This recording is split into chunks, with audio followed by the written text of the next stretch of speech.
Devaswom board president PS Prashanth മാധ്യമങ്ങളെ കാണുന്നു. അദ്ദേഹത്തിന്റെ മൊഴി ഏറ്റതിന് ശേഷം എന്തോ ചില പൊരുത്തക്കെടുന്നൊക്കെ പറയുന്നു, വിജിലൻസ് ബോർഡ് തന്നെ പറയുന്നുണ്ട്. എന്തായാലും അതിന്റെ ആധികാരികതയെ സംബന്ധിച്ച് എല്ലാം പരിശോധിക്കട്ടെ, എല്ലാം പുറത്തു വരട്ടെ. അത് പുതിയ അന്വേഷണ സമിതി സ്പെഷ്യൽ ഇൻവെസ്റ്റിഗേഷൻ ടീം പരിശോധിക്കുമെന്നാണ് ഞാൻ വിചാരിക്കുന്നത്. പുറത്തു വരേണ്ട കാര്യങ്ങൾ പ്രസിഡന്റ് ഈ ആദ്യം ദ്വാരപാല ശില്പങ്ങളിലെ സംശയങ്ങളിലേക്ക് തുടങ്ങിയപ്പോൾ ഏതാണ്ട് കട്ടളപ്പാളി അങ്ങനെ പലതിലേക്ക് എത്തുകയാണ്. ഇത്രയും ഒരു സംഭവം നമ്മുടെ സർവീസിൽ ഉണ്ടാവുമെന്ന് പ്രസിഡന്റ് കരുതിയിരുന്നു. അങ്ങനെ ഒരിക്കലും നമ്മൾ ഒരിക്കലും പറയാൻ പാടില്ല, സംഭവിക്കാൻ പാടില്ലല്ലോ. അപ്പോൾ അത് ഉദ്യോഗസ്ഥന്മാരുടെ ഭാഗത്ത് അക്ഷന്തവ്യമായ വീഴ്ചയുണ്ടായി എന്നാണ് വിജിലൻസ് റിപ്പോർട്ട് അടിസ്ഥാനത്തിൽ നമ്മൾ മനസ്സിലാക്കുന്നത്. അത് അന്നത്തെ ഉദ്യോഗസ്ഥന്മാർ, അത് ഇന്ന ആളുകൾ എന്നില്ല, ഏതാണ്ട് ഒരു 9 ഉദ്യോഗസ്ഥന്മാർക്കെതിരെയാണ് വിജിലൻസ് അന്വേഷണ റിപ്പോർട്ട് നടപടിക്കായി ശുപാർശ ചെയ്തിട്ടുള്ളത്. അതിൽ മുരാരി ബാബുവിനെതിരെ ഇപ്പോൾ ആൾറെഡി നടപടി എടുത്തു കഴിഞ്ഞു. ബാക്കിയുള്ള ഉദ്യോഗസ്ഥന്മാരുടെ നടപടിക്രമങ്ങൾ 14-ാം തീയതി ബോർഡ് യോഗം കൂടി തീരുമാനിക്കും. സ്വാഭാവികമായിട്ടും വിജിലൻസിന്റെ റിപ്പോർട്ട് അങ്ങനെയാണല്ലോ തന്നിരിക്കുന്നത്. അപ്പൊ അത് നമുക്ക് പരിശോധിച്ചെടുക്കാൻ പറ്റുള്ളൂ. എന്തായാലും എടുക്കും. ഈ ബോർഡിനെതിരെ ആദ്യ ആരോപണമായി വന്ന ഒരാളാണ് ഉണ്ണികൃഷ്ണൻ പോറ്റി. പിന്നീട് ഇപ്പം പ്രതിപ്പട്ടികയിൽ ഉൾപ്പെടുന്ന സാഹചര്യമാണ്. പിന്നീട് ആരോപണം ഉന്നയിച്ച ഒരാളാണ് അല്ലെങ്കിൽ ചില വെളിപ്പെടുത്തൽ നടത്തിയാണ് ഈ സ്മാർട്ട് ക്രിയേഷന്റെ അഭിഭാഷകൻ. ഇപ്പൊ അവരും സംശയത്തിന് നിലയിലായിരിക്കുകയാണ്. ഇപ്പൊ ഇത്തരം ആരോപണങ്ങൾ ഉന്നയിക്കുന്നവർ തന്നെ സംശയത്തിന് നിലയിലേക്ക് വരുമ്പോൾ ഇവരുടെ ആരോപണങ്ങളൊക്കെ സംശയിക്കേണ്ടതായിട്ടുള്ള സാഹചര്യങ്ങളില്ലേ? ഞാൻ പറയുന്നത്, ഇത് നമ്മൾ ഈ ആഗോള അയ്യപ്പ സംഗമത്തിന് മുമ്പ് ഈ രാത്രിയുടെ മറവിൽ ദേവസ്വം ബോർഡ് സ്വർണ്ണക്കൊള്ള നടത്തി എന്നുള്ള രീതിയിലാണ് വാർത്തകൾ വന്നത്. പിന്നെ ഞങ്ങൾ എടുത്തുകൊണ്ട് പോയി ആദ്യം നവീകരിക്കാൻ കൊണ്ടുപോയതിനെ സംബന്ധിച്ചായിരുന്നു ആദ്യം പരാതി വന്നത്. സ്പെഷ്യൽ കമ്മീഷനെ അറിയിക്കാൻ വിട്ടുപോയി എന്നുള്ളത്. അപ്പം തന്നെ കോടതി അതിൽ ഇടപെടുകയും അത് നിർത്തിവരിക്കാൻ പറയുകയും ചെയ്തു. സ്വാഭാവികമായും ദേവസ്വം ബോർഡ് വിജിലൻസ് SP അന്വേഷണ ചുമതല ഏൽപ്പിച്ചു. അദ്ദേഹം അത് കൃത്യമായി അന്വേഷിച്ചു. അതിന്റെ പ്രൊസീജിയറും മറ്റു കാര്യങ്ങളും ഒക്കെ തന്നെ അന്വേഷിച്ച് കോടതിയിൽ റിപ്പോർട്ട് കൊടുത്തു. ആ റിപ്പോർട്ടിൽ പറയുന്നത് എല്ലാ പ്രൊസീജിയറും പാലിച്ചിട്ടുണ്ട്. പക്ഷെ ഒറ്റ കാര്യം, സ്പെഷ്യൽ കമ്മീഷനെ അറിയിക്കണം എന്നുള്ള കാര്യം അറിയിക്കാൻ താമസിച്ചുപോയി. അതിലൊരു ഖേദപ്രകടനവും ദേവസ്വം സെക്രട്ടറിയുടെ ഭാഗത്തുനിന്നുണ്ടാവുകയും തുടർന്ന് ആ നടപടിക്രമങ്ങളെല്ലാം ബാക്കിയെല്ലാം കൃത്യമാണ് എന്ന് കോടതിക്ക് ബോധ്യപ്പെടുകയും തുടർന്ന് ആ പ്രോസസ്സ് ചെയ്യാൻ അനുമതി നൽകുകയും അത് തുടർന്ന് ഇങ്ങോട്ടേക്ക് കൊണ്ടുവരാനുള്ള അനുമതിയും നൽകി കഴിഞ്ഞു. അപ്പോൾ അതവിടെ തീരുകയാണ്. ആ വിവാദം അവിടെ ഇങ്ങനെ തീരുകയാണ്. പിന്നെ എപ്പോഴത് തുടങ്ങുന്നത്? ആഗോള അയ്യപ്പ സംഗമത്തിന് ഏതാണ്ട് 4 ദിവസം മുമ്പ്, 3 ദിവസം മുമ്പ് ഈ ഉണ്ണികൃഷ്ണൻ പോറ്റി എന്ന് പറയുന്ന വ്യക്തി ഒരു ആരോപണം ഉന്നയിക്കുമ്പോഴാണ്. അദ്ദേഹം പറഞ്ഞു സ്വർണ്ണപീഠം അവിടെ സമർപ്പിച്ചിരുന്നു, 2021 സമർപ്പിച്ചിരുന്നു.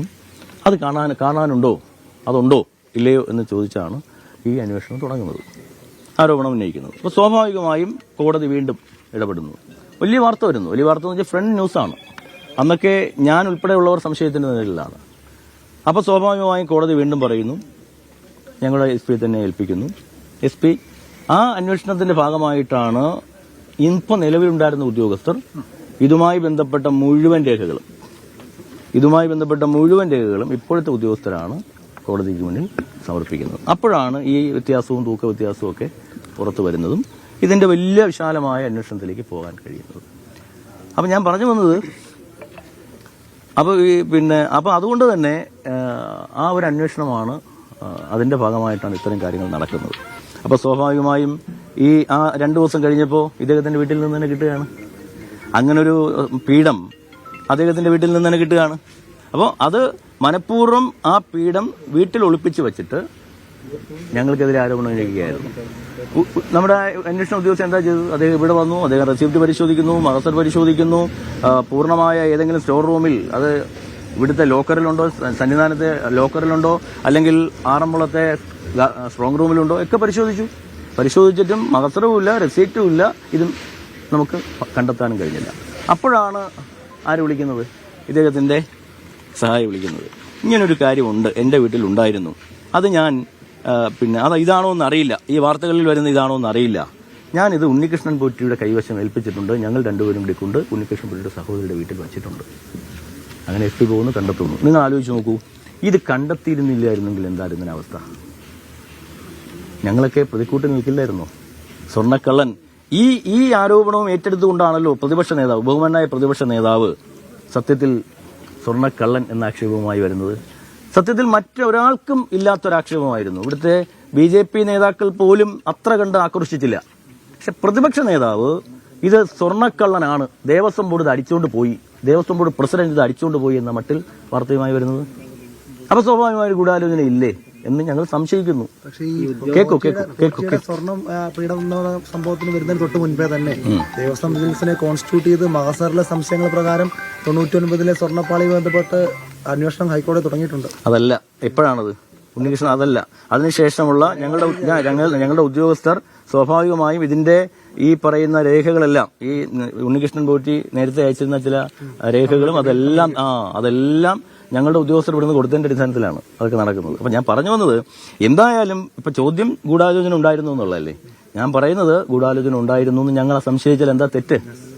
അപ്പൊ അതിനുശേഷം വീണ്ടും കാര്യങ്ങളുമായി മുന്നോട്ട് പോകാം. അപ്പൊ ഞാൻ പറയുന്നത്, ഇത് ഭഗവാന്റെ ഒരു സഹായം കൊണ്ടാണ് സത്യത്തിൽ ഉണ്ണികൃഷ്ണൻ പോറ്റിയുടെ സഹോദരിയുടെ വീട്ടിൽ നിന്ന് കിട്ടിയത്. ഇല്ലെങ്കിൽ ഞാൻ എന്നേ രാജിവെച്ച് പോകേണ്ടി വന്നേനെ. നിങ്ങൾ വിടൂ. ദേവസ്വം ബോർഡിന്റെ അധികൃതരുടെ ഉത്തരവാദിത്തക്കുറവ് തന്നെയല്ലേ? ഏത് ഉദ്യോഗസ്ഥല വീഴ്ച ഉണ്ടായിട്ടുണ്ടെങ്കിലും അത് അതിന്റെ ഉത്തരവാദിത്തം ദേവസ്വം ബോർഡിനും ഇല്ലേ? അത് ഞങ്ങൾ അതിന്റെ ധാർമ്മിക ഉത്തരവാദിത്വം ഒഴിയുന്നില്ലല്ലോ. അന്നത്തെ ദേവസ്വം ബോർഡിന്റെ ധാർമ്മിക ഉത്തരവാദിത്വം നമ്മളൊന്നും ഒഴിയുന്നില്ലല്ലോ. സ്വാഭാവികമായും ഉദ്യോഗസ്ഥർ ചെയ്യുമ്പോൾ ഓരോ പ്രവൃത്തിയും അതിന്റെ ധാർമ്മിക ഉത്തരവാദിത്വം വന്നുവിടുന്നത് ബോർഡിന്റെ ചുമലിലാണ്. അത് ശരിയാണ്. പക്ഷെ എങ്കിൽ പോലും അന്നത്തെ ഉദ്യോഗസ്ഥരുടെ ഭാഗത്തുനിന്ന് അക്ഷന്തവ്യമായ ഒരു അപരാധം ഉണ്ടായിട്ടുണ്ട് എന്ന കാര്യത്തിൽ തർക്കമില്ല. കാരണം ഞാൻ അത് പറയാൻ കാരണം, ഒന്ന്, ചെമ്പ് പാളിയിൽ സ്വർണം പൂശിയത്, ഒരു സ്വർണം പൂശിയ ചെമ്പ് സാധനത്തെ ചെമ്പെന്ന് എഴുതി രേഖപ്പെടുത്തി.